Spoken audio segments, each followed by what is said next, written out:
People talk about this a lot. You got to believe it before you see it. And I am truly an example of this. I didn't even really know how to do any of this, but I believed I can make an impression in the real estate community, in the investment world. I knew it could create an income that I would be happy with, but I also knew it could create a life that I wanted.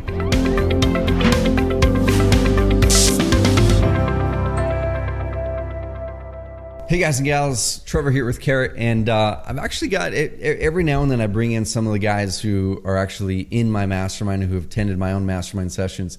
And Seth Bueckley, he was on one of my first 10, 15 episodes. Seth is an amazing entrepreneur, multiple businesses well into the tens of millions and sold them. And he's one of my coaches now here in my offices. Other people, Kylie Newbold on the Facebook marketing side. You can keep on going down the line. Justin Colby is one of those guys as well. And I'm going to introduce you to Justin officially here in a second, but some quick backstory of why I wanted to bring Justin onto this call. So a lot of the people that we'll bring on here are people who are crushing it with online. Well, Justin's been crushing it for years and years and years. They've closed over 700 deals. They've got a big business there in Phoenix Wealth Builders. And what we're going to do is show you kind of, number one, what have they been doing to grow their business over the years? How has he done it? Because you don't work like 50, 60 hours a week or even 40 hours a week in that business. We'll dig into that. Not even close. I love it. So we're going to talk about how to systemize the business in that way and really build a business that serves you versus you serving it. But then next, you guys do so much marketing, a ton of marketing, and things are shifting a little bit. And we were talking about it at the mastermind. We were talking about it when I was in your podcast recently. Like, what are you guys looking at this next year? So we're going to dive into a lot of that kind of stuff to help you guys kind of tool in your business this year and your marketing. But I want to welcome you officially on the Carrot Cast, man. Welcome aboard. Dude, awesome. Great to be here. Really appreciate it. And first things I'm going to say is your mastermind, at all the masterminds, and you and I have been a part of a lot of masterminds together. Mm-hmm. You put on an incredible mastermind, dude. And if anyone's out there listening and get the chance to be a part of Trevor's mastermind, it is a legit mastermind. It is people truly caring about one another, trying to make each other's business truly better, bigger, scaling. I mean, it is, you knock it out of the park with that mastermind, dude. Dude, it's a blast too. It's kind of funny, kind of a little side note here, where when me and Patrick started that thing, it was just us trying to get together twice a year. So I'd fly out to Charleston and he'd come out here or whatever. And then we started having other people come. And I think we started that 8-9 years ago now. Yeah. And it's just been so cool, the different people that have come into the fold now over the years. And of course, you're one of them. You made it to your first one this last April, I think it was, in Sedona. Yep. At least we got lost out in the desert. Were you in one of the I was right behind you, remember? And yours broke down. And we were like, dude, we'll stay with you. You're like, no. They'll be here in a second. 4 hours later. That's right. But the cool thing, the silver lining that Kylie and I were talking about it, Kylie Newbold, Facebook, awesome guy. We were talking about, because we got stuck out there for hours and hours, and we're like, man, we were trying to find time to talk the whole weekend on some business stuff. And it's kind of funny how the universe, puts those opportunities in front of you. It's like, well, you're in the middle of the desert. No one's going to find you for 4 hours. Talk. Like, that's all you can do. So it was awesome. It was serendipitous. It was. No, man, so I'm pumped about it. We're scheduling our next one here coming up. And if anyone's wondering what the heck, it's like, I didn't know Trevor had a mastermind. I suggest you guys go create your own as well. So I created this one with my former business partner, Patrick Riddle. We gather about 13 to 15 amazing people twice a year, somewhere different around the country. People, not even everyone there is real estate investors. It's just general amazing people that we want to surround ourselves with, and we try to craft a great experience. And I think that's part of what you were mentioning there, Justin, is there were amazing people there, like really amazing. But we try to craft the experience. Like, how do you, number one, have people share their best, but also number two, how do you put people in environments that build great relationships? It's absolutely it's amazing. Yeah. So let's kind of break down your story, dude. And you and I have known each other for, I don't know how many years, 3, 4, 5 years. Met each other down in San Diego at Real Estate Worldwide events. And you're a big part of that business, obviously, on the coaching side of things. But how did it all start, man? Because you weren't born an entrepreneur. So kind of what happened over the years to lead you into starting your own businesses? Yeah, it's funny. I was actually we hired someone and I brought him in my office to kind of give him the layout, right? As he's been here for several days, but doesn't know who I am. But so I was just talking about this. I got into the market as a realtor back in 2005. Mm-hmm. And if you were around at that time, everyone was making God loads of money, right? And so when the market turned, I lost it all. I lost my $500,000 condo. My $90,000 Lexus was taken by the repo guy. I literally was calling my American Express that every month I would charge roughly 40 grand on because I was making that kind of money that I had to default on. I had to call my buddy and I asked to sleep on his couch. So I ended up sleeping on his couch for roughly the better part of 9 months, almost a year. And me and my business partner, who you know very well, Eddie, we're still business partners today, but we were friends first. He also went through the same tragedy of being a statistic, right? Losing your house, losing your car, the whole thing. And we just said, how are we going to make it? And we wanted to get into real estate. We knew real estate was the vehicle, but we didn't know anything as far as the investment side. I knew the realtor side. He knew some insurance side. So this is right when people started to put out videos on you can make money with no credit, no cash, right? And we saw one on YouTube. It was Nathan, if you remember Nathan, right? And he has leopard hair. And we're just like, yeah. Totally. Oh, yeah. And we were just like, oh, we're in, sold, right? So we just start going. We didn't even have money to buy his like $100 product, right? It was $100. We didn't even have that. I literally had no money, no income, no money, no nothing, right? Sleeping on a couch. My buddy's paying for everything, paying for dinners, everything.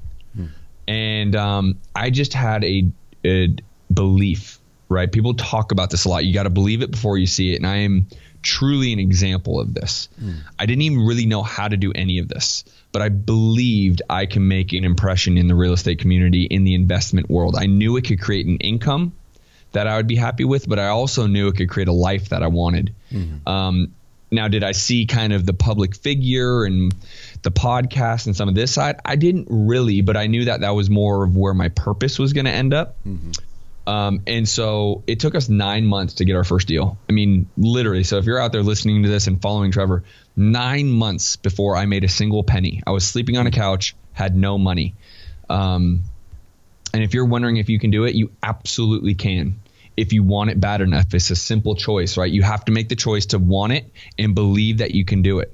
I don't want to hear any excuses about what market you're in, competition, no money, been through it, been there, done that. I don't want to even hear about it because I will tell you for every excuse you give, I'm going to overcome it by basically saying, get off your ass and go work, right?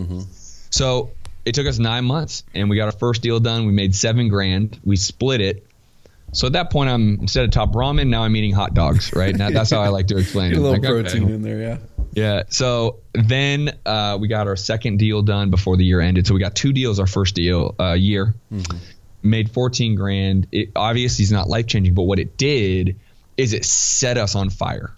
We now had the confidence we can do this. There's nothing that is going to stop us. If we can overcome what we just went through for the last 9 months, we can overcome anything. And that turned into 6 deals the next year, the 25 deals the next year, the 46 deals the next year, 96 deals the next year, a development project of, 98 townhomes here in Phoenix, so on, you know. And now I have a full-fledged office I have 10 people on a call floor. I have 2 acquisition managers. I have a full-time manager that runs all the operations. I have a full business now. But I'll tell with all that, with all the where I am now and where we began, there's still the trials and tribulations, right? Trevor, you see it too, right? You have this huge gargantuan win. You're crushing it, huge year. The very next year, we made a decision to go into development and we almost lost it all. Because we were like, oh, we're invincible. We know how to do this. We can do it. We know real estate, right? Yep. So, there's a lot in between that story. But what I'll tell anybody who's here is, if you haven't failed, if you haven't eaten shit, excuse my language, I don't know if you cuss. I'm good, just a straightforward guy, right? If you haven't done that, you're simply not trying hard enough. You're not really going for it. You're not playing all out. If you're sitting here and you're doing well because the economy's doing good and you flip some homes or you're wholesaling or you're whatever, it's a fucking great economy. Everyone's doing well right now. If you haven't fallen down, if you haven't made a mistake, if you haven't lost money on a deal, you're not playing all out. And that, because with all the success, it's like the stock market, right? Or any type of growth graph. Same thing for my business life. We started at the bottom. We started going down, right? Here's the bottom. We were starting like this, right? Going down.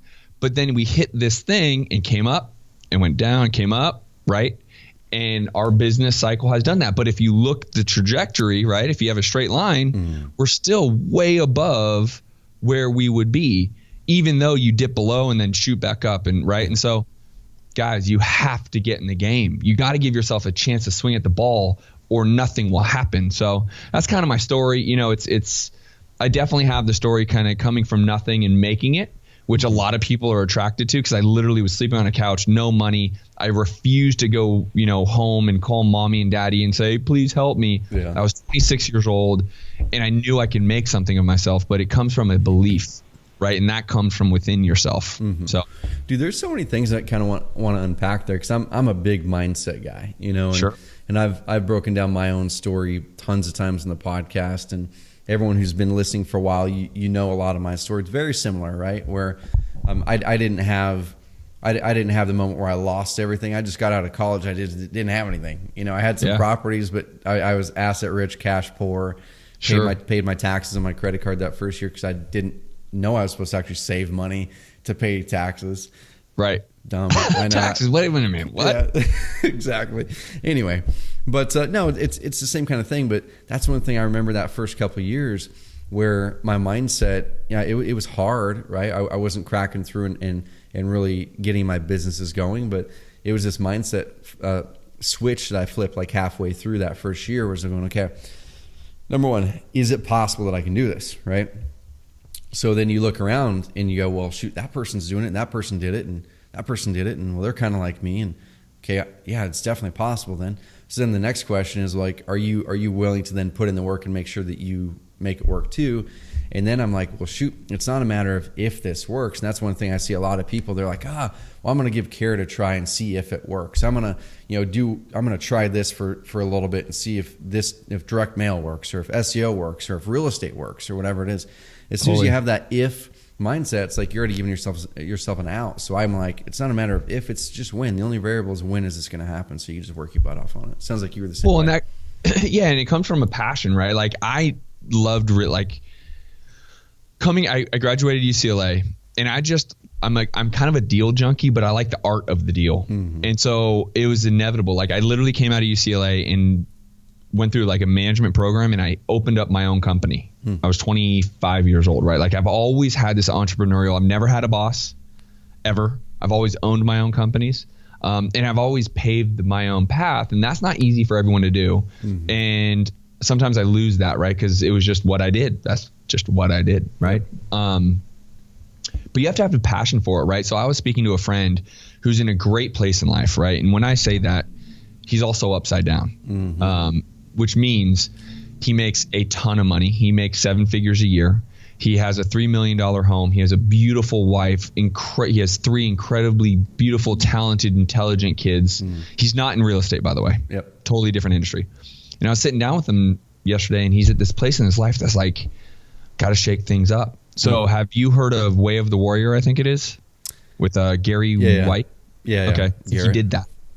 Turned his life upside down, right? So now all of a sudden he wants to go into this motivational public figure, get people off their asses. And I'm like, dude, this is awesome. But he's going to be giving up his 7-figure a year income to just go do it. And I was like, here's the thing. I have 3 questions for you. Okay. Now, he, by the way, my friend was my original mentor. He's the guy that from UCLA took me into sales, started my own company. He was my original mentor, first ever, right? So now the roles have kind of switched because he's getting into my world now. Yeah. So now I'm like, all right, buddy, let's talk about this. That's cool. And it comes from exactly what you're talking about, because I said, first and foremost, you have to understand this is a business. This is not let's just play around and all of a sudden I'm going to have 100,000 followers and make all. Dude, no. Treat it like a business. So what is your purpose? What is your intentions? And what does it look like? And if you can answer those, and I don't have to approve them, but you have to answer them for yourself, you will be a success. Yep. But if your purpose is not aligned up with it, if your intentions are not aligned up with it, and if what you want it to look like is I just want a big fat check, it won't be a success, because you won't have the desire to work hard enough to get through the hard times, to have those months where it sucks, to get to the months that are triple better than anything else, right? Like, so I just wanted to make sure, and I would say that to anyone here on this call, if you're getting into real estate investing, if you're an entrepreneur, period, the 3 questions I'm going to ask you is saying, what's your purpose behind it? Because trust me, I'll tell any entrepreneur or someone aspiring entrepreneur, this shit ain't easy, man. Dude, it's not, right? I mean, people will look at you or look at me or other people that they follow and they're like, oh, they have it made. They come into the office at whenever and they skip around. They, leave whenever and play golf all the time. Dude, listen, you and I live beautiful lives. I mean, we do, right? Yeah. But what did it take us to get here? And then what is it taking to maintain where we're at and continue to grow? Guys, period. You need to have a purpose. No doubt. And it has to mean something to you. Do not give me my purpose is I want a better life for my family. I got it. So does everyone. That's generic. Dig deep, right? You have to have intention. What is your intent behind what you're going to go do? And then you got to know what it looks like. Another way people phrase this, and our friend Kent Clothier says it all the time, what's your why? Yep. I like that. I love it, in fact. And it's a very powerful thing to really dig deep enough to know your why. But I almost soften it a little bit and saying, what does it all look like? 10 years from now, you're looking back. What does this shit look like to you, right? What is it? I don't know. And only you can answer that. Because 10 years ago, 2007 is when we got into this thing. And I can tell you right now, I didn't know you. I didn't think I was going to have one of the top ranked podcasts. You and I have some top ranked podcasts on iTunes. I had no idea about that. I had no idea we'd be doing 100+ deals a year. I didn't know that. Yep. So I'm telling the listeners, have that vision. Understand what it looks like 10 years from now, because it'll continue to drive your purpose and support your intention. Dude, it's awesome. Every single year I do this call. I call it the epic planning call, where I kind of it's the first one of the year. I unleash what I do to plan my year and to kind of get my mindset wrapped around things. And one thing I adopted a few years ago, I called a vision story. And I know for me, dude, I put so much pressure on myself, 7, 8, 9 years ago, even 6 years ago, around finding my purpose. Yeah. And I've done a lot of podcast episodes on this topic, so you guys can go back in the archives and found out how my purpose found me and how I found it and how I got the things out of my way that allowed it to get in front of me. So there's a little cliffhanger. Go find those episodes over there. Yeah. But one thing that I do that made it really easy for me to then clarify what I want, where I want it to be, was I started writing vision stories. And I start out 20 years out, and I do this every year. I start 20 years out, and I get out a piece of paper. I have my little orange notepads around here somewhere. I always carry them with me. And I go, okay, let me just close my eyes, and then I just imagine what I want my life to be like at that point, 20 years from now. So I'm 35 as of the time I record this. And, I'll be 55 then. What do I want my daily life to look like? What do I want my relationship with my wife to look like? Where are my kids going to be at that point? They'll be almost 30, mid-20s, 30 years old. What are they going to be doing in their lives? Are they going to be married? Where are they going to live? I've detailed it that much. What's my business look like? What does my daily role look like? And then I roll it back to 10 years. I do the same thing. Okay, if that's where I want to be in 20, let me write down my vision story and where I need to be in 10 years. I do that. Then I'm 5 years. Then I do in 1 year. And so I do that every year. And it probably takes me a solid 2 to 3 hours usually, because I sit there and think a lot. And it's usually on airplanes that it works best, so I'm not distracted. Sure. But that's the vision story. And then if you haven't found your purpose yet, oftentimes when you look at that vision story 20 years, 10 years out, and you start to look at, well, what do I want to be impacting? What do I want my daily life to look like? Who do I want to be talking to? What do I want my work to look like? Then you start to go, wow, it's all wrapped around this one theme. It's wrapped around this one theme of amplifying leaders or of this or of that. And just kind of work on that. And it's really, really empowering stuff. That's awesome, dude. Love it. That's fantastic.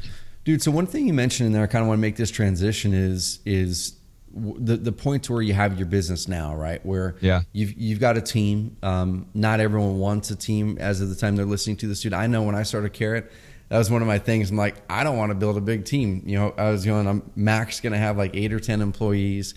And because I had this mindset in my brain that employees equaled pain in the butt. 'Cause that's what I grew up with from my dad. My dad's the most positive person in the world, except for when it comes to employees. There's some truth to it. No, that there is. I mean, that's what I focus on the most today is the people totally. How do I make 100%. Sure to guide them the right way? So what was that time period like for you when you were just a 2-person show, you and Eddie? Yeah. doing your first deals. You got to 20, you got to 90, whatever it was. At what point did you guys decide, okay, we're actually going to build a team?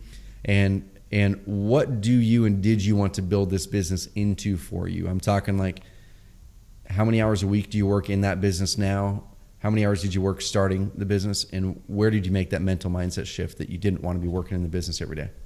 Yep, totally got it. So here's the thing. We didn't put that much forethought into it. Mm-hmm. We wanted to get the fuck out of poverty, right? I mean, we were both, right? He has a child. He has no income coming in.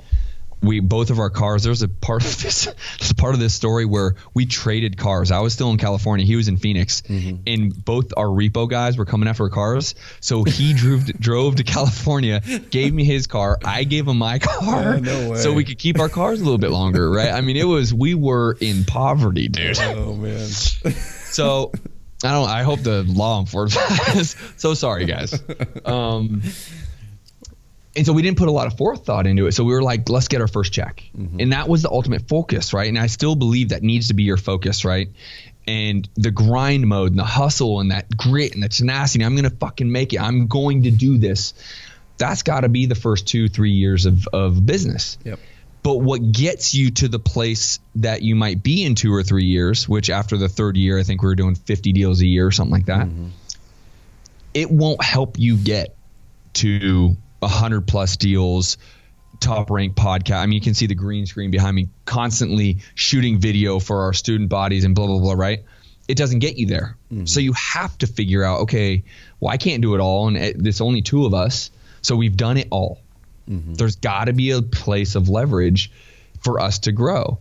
And we didn't cognizantly think we want to have this team of this and that, but we knew we wanted to grow to continue to build our lifestyle. And as we started going down this path, we started to understand the power of leverage and what we really started to want. And some of that was just simple maturity, right? When you're in your mid 20s, even your late 20s, it's like, I'll do whatever it takes. And I'll still, to this day, I'm going to get on stage in 3 days. We have a Find and Flip Summit, and I'm going to basically be yelling, you need to do whatever it takes, because I still have that mentality. Mm-hmm. And so there wasn't truthfully, we didn't put a lot of thought into that, but it started to happen organically. Mm-hmm. People started to come to us saying, I know what you're doing. I want to be a part of what you're doing. The movement is great. You're good people. You're doing good business. You're not screwing people out of their blah, blah, blah. Yep. People started offering up their time and their energy and their effort to be a part of our world organically because we were starting to do good business here in Phoenix, flipping homes.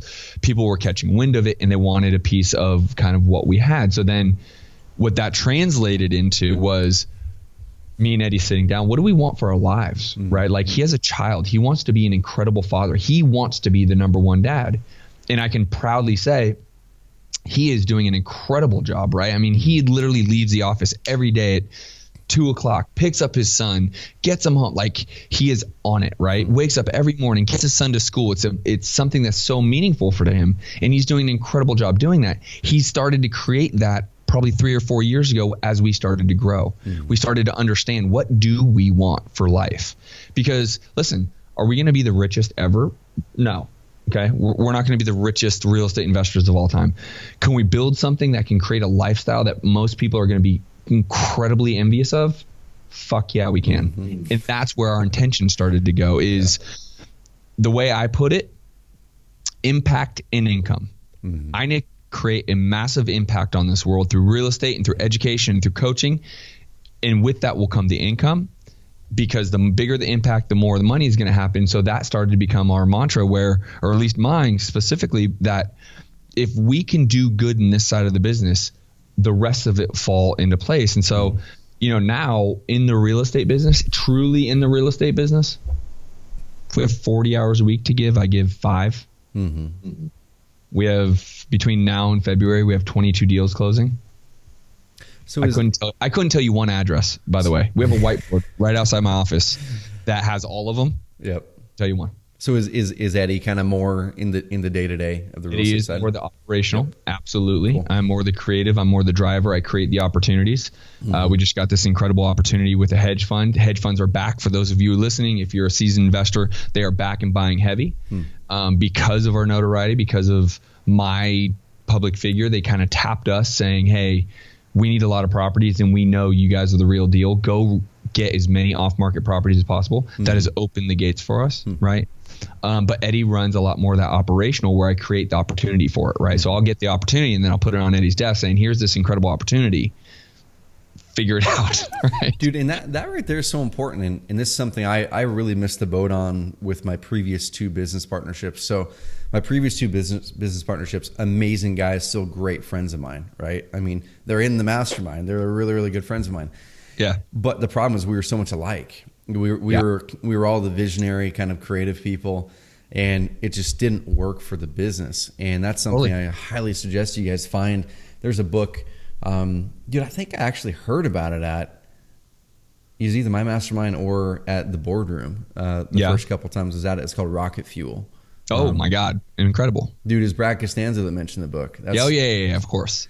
So, and he remembers every book ever in all time. But in history, since books were started to be written. Exactly. So Rocket Fuel by Marcus Blankenship, I think is the author of it. But where he talks about... No. Rocket Fuel is the same as Traction. It's Rocket Fuel is second part of Traction. Traction's written by... I've got it here, man. I'm blanking, dude. Yeah, I've literally got it. Oh, Gino Wickman. Yep. Yeah, so get Rocket Fuel, y'all. And one thing I just want to toss out to you, and I want to kind of pick a couple questions that you too, Justin, before we dig into kind of what's working, what has been working in marketing wise. Let's talk about what you guys are going to be doing this year. But on the partnership side, that's something I just kind of feared after those experiences, right? Where the experiences were amazing, but I still felt that, like, man, I'm not unleashed in the business because I would be the one who kind of tucked back behind and just run the marketing, run the stuff of the business. Sure. And it was just really hard. And so as soon as I took this score called the Colby score, we've talked about it here on the podcast, and you find the person who, I'm a really high quick start. I'm like an 8 quick start, 2 follow through. And my current co-founder who owns 20% of the business, he is a like 6 or 7 follow through and like a 1 or 2 quick start. Not saying that that's ideal to have complete opposites, because then what happens is you can have conflict if you're more than like 4 points apart on some of those strong ones, right? Which we work through. But what have you found with your partnership that has worked, and also what are the things that you're like, man, we've had to work through these things and they've been tough? Yeah. Well, it's so funny. So we've done a lot of these tests, including some that probably I can't even remember the names, but they're a little bit more. I don't want to just say personality tests, but they go a little bit deeper. It's personality, but it's like deeper, like caring about certain things in life, right? And so we've taken a lot of them because we keep wanting to make sure, right? We're almost the perfect fit. It's the craziest shit. And so some of this is just pure luck. I know a lot of people are like, oh, luck's not. Some of it, there's luck in this world. I hate to break it to you guys. There's luck, right? And so part of that is pure luck that we really do, like, we're yin and yang. Some of the major hurdles that have come along the way is we've always tried to maintain, the first 3 or 4 years, maintain this equilibrium. Like, we're both, everything has to be a yes by everybody. Like, no one's making the decisions. And at some point, it got frustrating because it's like, he would step on my foot, I would step on his foot, whatever. And so finally, about 2.5, 3 years ago, we had a conversation. In credit to him, he basically says, you need to run. You need to be the guy that is the lead here, and I will be here to support you, right? And, we wouldn't be here without the work he does. I mean, period, right? I mean, he runs the operation. So to as valuable as I might be to create the opportunities would be worthless if I couldn't put it on his desk to create how to make money from that opportunity. So, I give him the credit to be able to say, hey, you need to be the leader and you need to do this, right? Yeah. You're the leader. So, that was one part that neither one of us wanted to make the other person feel bad or feel, but we came together, and to his credit, he just said, you need to do that. So that was one thing. The other thing is he gets incredibly frustrated with me because I'm always throwing shit at him. I'm always like, dude, we got to go here. We got to do this. We got to do it. And he's like, time out. Yeah. Stop it. Right. And that's always been that way. And that's who I am. And so he's learned to somehow deal with that, like in any relationship. Right. But I'm constantly throwing shit at him. Right. And some stuff is gold and some stuff is shit.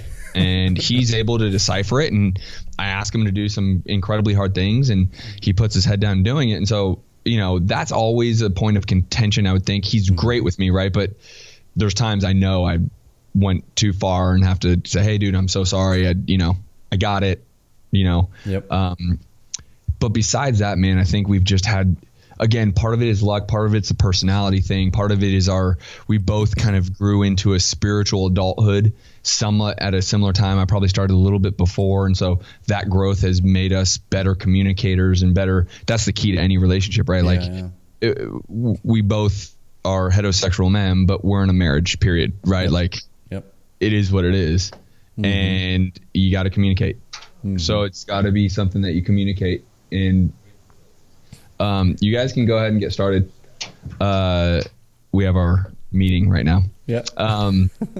So you gotta be able to do that. And there's great days, there's tough days, there's days that are just days. So part of it is I feel a little lucky. I have a great business partner who's just is able to work it. So that's awesome, man. And I'd suggest anyone out there. I mean, if you're wanting to really blow up a business in a big way and work in what you're best at, just network the heck out of I hate the word network, but go out there and meet people and just really add value to people, and you'll run across people that you might just go, man, I really want to dig deeper and see if there's anything there, because business partnerships, I think, are amazing if you find the right person. They are. So let me just end with this. I happen to be very lucky with my business partnership, right?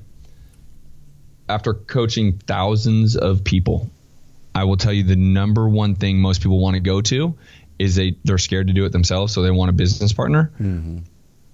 They are very difficult. Yep. Just like a marriage would be, just like any relationship. Like, you need to pick the right one. Don't just pick someone because you like them. Don't just pick someone because you have the same similarities. You just spoke about this, Trevor. You kind of partnered with people that you had a lot of things in common. I mean, that's, and so you're like, oh, let's do this together because we're like that. You almost want to pick the opposite, right? And make sure that line, it's just difficult. So I just want you guys to know, as lucky as I've been and be able to have the amount of success with my business partnership, I've seen way more failures than I've seen successes in business partnerships. I mean, you talk about two yourself that are no longer partners, right? And so just be wary. If you're out there and you're like, I don't want to do this alone, don't just pick anybody just cause, right? Yep. Dude, so let's transition over, and I know you have your meeting here in a few, so let's transition over to some marketing stuff, because I know you guys didn't, do 100+ deals in a year with no marketing. So something's working in you. Totally. Crazy competitive market. So give some context. What was working last year for you guys? Yeah. That's not working now, and what are you guys going to be doing moving forward? So for the last 3 or 4 years, direct mail has been our number one go-to, crushing it, doing great. The last year and a half, we've just literally seen the response rate start to go like this. And it hasn't been drastic, but it's been just this slow decline. And so we said, we got it. We can't be a one-trick pony. Anytime I've been a one-trick pony, meaning we were only buying homes from auction for a year or two. The hedge funds come in. We can't buy any homes from auction. We have nowhere to go get homes. We have no marketing. Oh my God, we're screwed, right? Direct, whatever it is, right? So in this case, it was direct mail. All of our chips were in this basket, and we were like, we can't be a one-trick pony. We need to start to diversify. So immediately started going back to bandit signs, and we started a calling floor. And the bandit signs have worked, and the calling floor has worked, and we're going to add another strategy with ringless voicemails here coming up next month. And that way, if one starts to dip, we have direct mail, we have bandit signs, we have call floor, and we have ringless. We have 4 strategies funneling into leads and letting my team disperse the leads. What I would suggest to anybody is do not be a one-trick pony, because if that starts to slow down, gets more competitive, for those of you doing PPC, next thing you go from, $500 a click to $700 a click to $1,000. At some level, you got to keep bringing in leads that stay competitive in pricing, right? And so I would encourage anybody. I mean, I have 4 or 5 investor care websites. I mean, I believe in online. I haven't been the big guru that promotes pay-per-click and the SEO thing, but I have definitely gotten deals through the websites that we have with you that are incredible, right? Because we have these avenues, and I have 4 of your websites, and one's Justin Pays Cash, the other's like Phoenix Sell Now. So it's all these different ones, but we get leads. So we're in the game of marketing, dude, and I think your listeners know that. We're not in real estate, dude. I'm marketing to find deals. And when I find them, I'm selling my buyer on buying it from me. I'm in marketing and sales. And that's exactly what it is. So, dude, one thing I call it traffic stacking. Now we're talking on the online side, right? But it's so important because just like you're saying, is you can't just do one thing. SEO, right? Search engine optimization. We have a lot of clients who are crushing it with SEO, ranking number one in the Phoenix market is a Carrot client.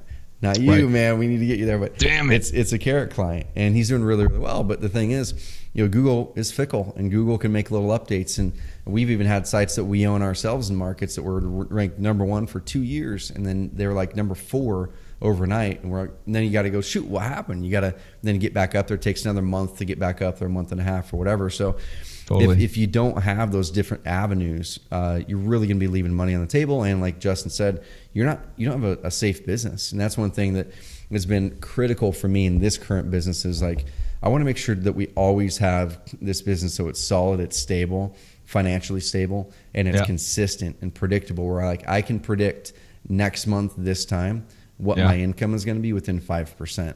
Like today I can do that.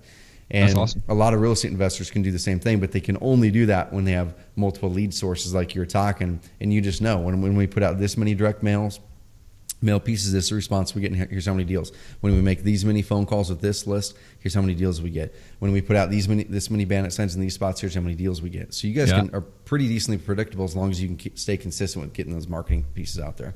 No doubt. So yeah, I mean, that's the key. You're in marketing, and if you diversify just enough, your goal is to keep your lead cost low, which will keep your cost of deal low, right? So if you're diversified enough and you stay consistent, you will win.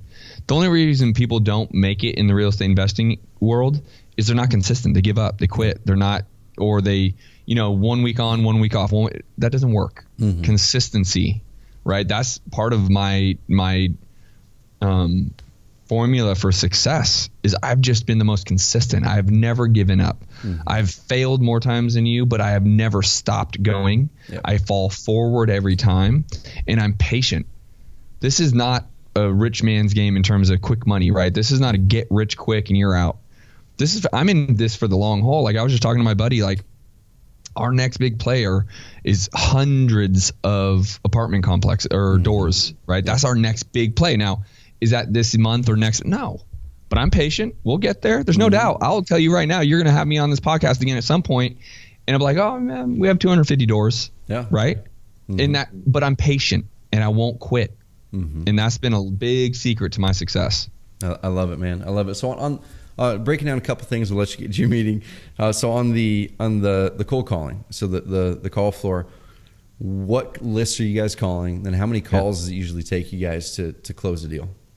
So I know the exact numbers, right? So I'm going to use general numbers so everyone can just do the math pretty simply. So the list we're calling is the same list we use to direct mail. So I'm going after age of home. I'm going after home ownership length because that usually means equity. So I'm going to go after at least 10 years of home ownership at least. Age the home is, I want owner occ and absentee. I want the zip codes that I really like. And I want an assessed value of $300,000 or less. Okay. Once I build that list, there's roughly 250,000 of those in the Phoenix market. So that's my list. Okay. So I take that exact same list, I skip trace them through Nexus Lexus, and I call them. So now I'm hitting them with direct mail and I'm hitting them over the phone, right? Let alone the bandit signs that we're putting out, let alone the websites that are on the internet, right? So, so they're really being surrounded by all angles. Now, in terms of the numbers and the KPIs, when we track our KPIs, so it is for every 1,000 calls, we get 10% roughly contacts. What a contact means to me and you is I call you, you answer the phone, I say, hi, is this Trevor? And you say, yes, contact. Okay. Now the next words out of your mouth might be fuck off. It's still a contact. Yep. Okay. Yeah. And then from those contacts, roughly 7% of those become real leads that are workable. Okay. So 7 out of 1,000 calls, 100 contacts, 7 leads. Okay. Okay. We need roughly 150 leads for a deal on the phone floor. Okay. So just do the math, right? 7 times 7's 49 times 3, right? So we got to do whatever it is. 15? No, we got to do 21 times 7, right? Would get us there. Yes. So 21 days will get us to one deal, basically, because we can bring in 7 leads a day. I got you. Okay. Does that make sense? Because we're calling 1,000 people a day. 1,500. Right. Okay. So 21 days will bring in a deal. And you mentioned, I mean, you've got a team of people. It's not just one person making 1,000 calls a day. So, and you guys, we have 10 guys on the floor as of today. And you guys use Mojo Dialer or something like that, or Mojo Dialer, absolutely. Okay. And then bandit signs, because a lot of people stopped using them now. We're hearing the same thing. A lot of people are coming back and using them. It's kind of funny here locally here in Roseburg, Oregon. We've got a client that he's all over rural Oregon. That's his strategy. He's like, he is the rural guy. And you drive all around Roseburg. There's only one guy's bandit signs that have ever been here since I've lived here. And this is a town of 30,000 people. It's this guy's bandit signs. He swaps them out every month. And he'll buy 10 to 15 houses a month. Not in Roseburg. He'll buy one every other month here. Yeah. But it'll be like all over Oregon in rural areas, and it's all bandit sign driven, 100%. Totally. So are you guys doing anything special with it? Or they're just straight up yellow, black bandit signs? We'll buy your house. White and blue. We do white and blue. We hit the on-ramps, off-ramps. We hit areas that have high traffic, like Arizona has a lot of strip malls, right? There's nothing, but we'll track it using Simple Crew. So Simple Crew, the guys go out. So we have 2 guys right now that put out bandit signs for us. They take a picture of the bandit sign. It immediately gets uploaded to a Simple Crew database. And they don't get paid unless they take a picture and it goes up there. Sweet. I mean, it's not rocket science. It's just a matter of management and finding the people to go do it. I love it, man. All the calls coming to Podio and all that. Simple. Dude, I love it. I love it. So one last thing to wrap it with you here. So, of course, you're running a great business. You've got a couple businesses now, and that's where we'll transition the last few minutes into this, where you've got the real estate business. You've got a great partner who's running the day-to-day. You spend about 5 hours a week or so in that. You've got your systems honed in. You've got a team. You've got your marketing channels adjusted for this year because things have changed. You guys are shifting with it. You're not giving up and saying, it sucks. So you guys are shifting towards what works. Where are you spending most of your time right now? And we talked about purpose a lot. Why are you doing that? So now I'm spending a lot of time in my other company called The Science of Flipping. It's the one that has the podcast. It's the educational piece. It's the one that I'm partnered with Kent Clothier and Sean Terry and the masterminds, that whole side, right? And a lot of the reason why I'm doing that is because of my purpose. I have a sense of urgency to give back. I've been given a lot in my life. I didn't have the nicest childhood, right? It was tough. Mother and father and stepfather, alcoholics. I had to move out when I was 14, the whole thing, right? And everyone has their story. So I'm not saying woe is me. Everyone has a story. But it forced me to grow up quick, but it also, as an adult, I can look back and think about how much people gave me time, energy, love, a roof over my head. I mean, you name it, right? And I genuinely have a sense of purpose to give back. And I feel like it's a sense of obligation and duty to not only give back, but I need to be the example. I need to first do it. I need to create the life that people are like, I want his life. And I'm doing that right now. People are now finally like, dude, I want, the car you're driving, the life you're living. I just came back from 8 days in Miami and Aruba, like literally just came back. You got a Maserati, don't you? Didn't you drive I do that have to a Maserati. Sedona? Yeah, sure do. So, but I have to be the example. I can't just talk about it, right? And so that's something that is a purpose to me. We got that question. Sean, Kent, and I got asked this, and they put us on the hot seat, the 3 of us. And they said, the first question, why do you guys do this? And my answer, and I'm not going to speak for them, but my answer is there's a purpose that I want to be able to give back, because both Sean and Kent have been such givers to me in terms of what they've given me, right? They are 2 of my mentors. They're 2 people that are my business partners, but also my mentors. They have 10 years on me. And so I genuinely am focusing all of my time to be able to give the best content, the best education, the best of all of it to everyone who's out there that's looking to get in the game. Because I think there's just a lot of people out there that are blowing smoke, right? And, it's something that I am the real deal. We actively do deals. We're going to close, in the next 30 days right now, we have 22 deals to close in the next 30 days, right? This is very real for me. So if I can give everyone what I've been able to take and give it to them in an affordable way that is real, strategies that really work, not just, just do this. It's a sense of purpose that I have, and I love doing it, right? Like, we're going to be speaking on stage. Grant Cardone's going to be our keynote speaker here this weekend. It's going to be an awesome event, right? And so that's where I spend a lot of my time. To start, it got a little intimidating, right? Because now I'm in the public eye, right? I mean, people can be unkind when you're in the public eye, but I basically have this attitude. It's kind of the shrug your shoulders attitude. I don't give, whatever. I mean, you don't know me, so I'm not going to take that personally, right? So that was a little intimidating for me to get out there, really get out there. And now I'm getting out there in a big way, and there's hurdles for all of it. But that's where I spend a lot of my time, and I truly, truly enjoy it.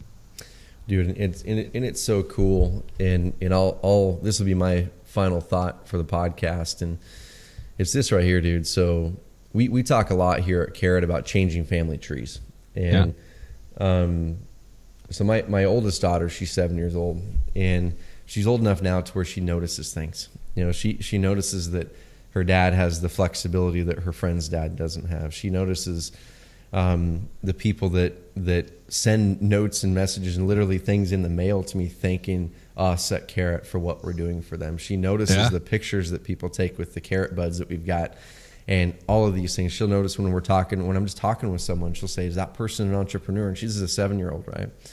And so the reason I bring this up is because us, you know, me as a father, but it doesn't matter if you're a father or a mother, or it doesn't matter at all. There's people, like you said, that see what you're doing.